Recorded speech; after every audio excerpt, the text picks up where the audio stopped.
Good morning everyone. Today our topic of discussion is LVDT transducer.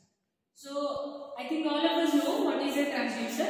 A transducer is a device which can convert one form of energy to another. And we are talking about electrical transducer. So at the end we are going to get electrical energy as the output. LVDT full form is linear variable differential transfer.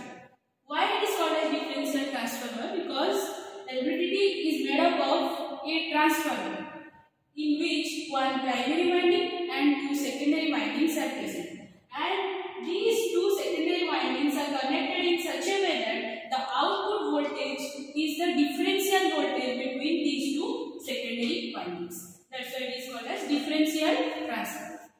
So basically, LVDT is a displacement sensor which also can be used for the measurement of force, pressure, mechanical stress. We can use for measurement of all these parameters also.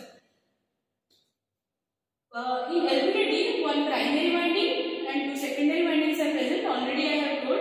And within these two windings, a core is present to which we are going to give the displacement which we want to measure. So the object whose displacement want to be measured is attached to the core, or we are going to give the displacement to the core. These two secondary windings are connected in series opposition. Series opposition means at the end we are going to get the differential voltage as the output. Whenever we will give the supply voltage to the primary, from the primary voltage is induced to the secondary, and same amount of voltage is induced in the two secondary windings if the core is present in the mid position. So whenever the core is present at the mid position, the V1 and V2 values are equal and we are going to get a zero voltage as the output. So LVDT, generally whenever we study LVDT, we study three conditions.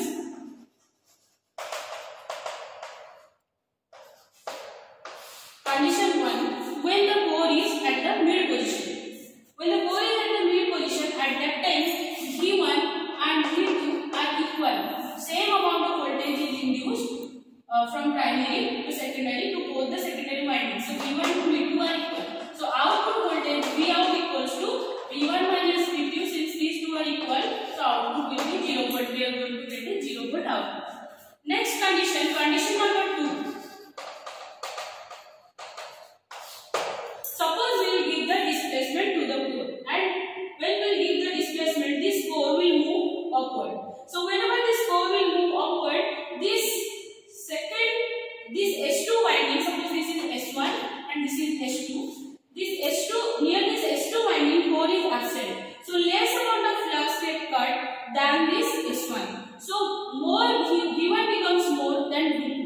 V1 value becomes more because more flux is cut near this region than this. So V1 becomes more. So V1 is greater than V2 in the second condition. If this condition arises, then Vout equals to V1 minus V2 gives you a positive value. Whenever we move the core in the upward direction, gradually what happens? This value becomes more and more positive because V1 becomes more and gradually V2 becomes less. So we are going to get more and more positive values. Now coming to the condition number 3. At third condition, what happens? Suppose the core is at the mid position and we have given the displacement in the downward direction. That means we are dragging the core downward.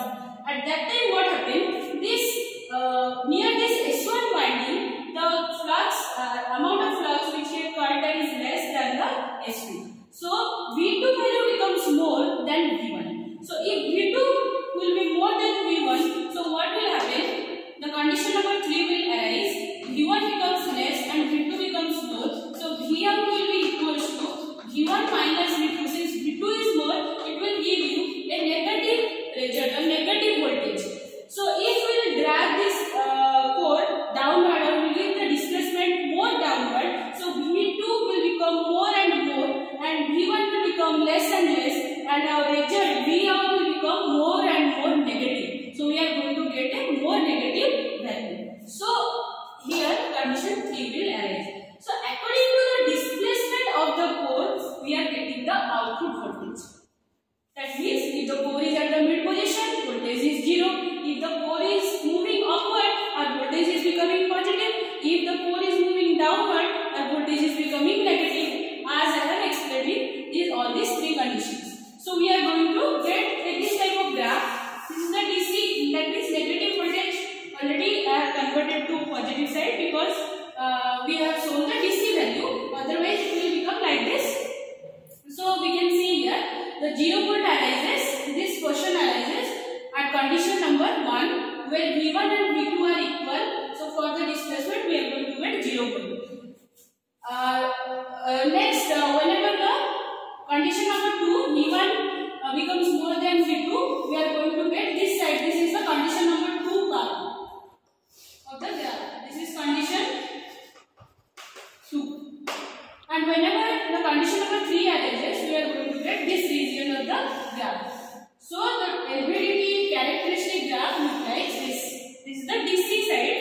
If we do the AC load line analysis, so at that time, what happens? The graph will look like this because value is negative. Now, so I have already explained, since by giving the displacement, we are getting different output voltages. So we can use this LVDT as a displacement sensor. We can also measure force, pressure by using this LVDT transducer. So LVDT is also can be used as a force or pressure sensor.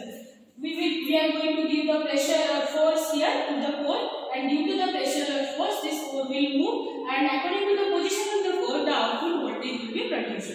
This is a passive transducer. Why? Because we are supplying some external voltage to get the output as electrical output. So to get the electrical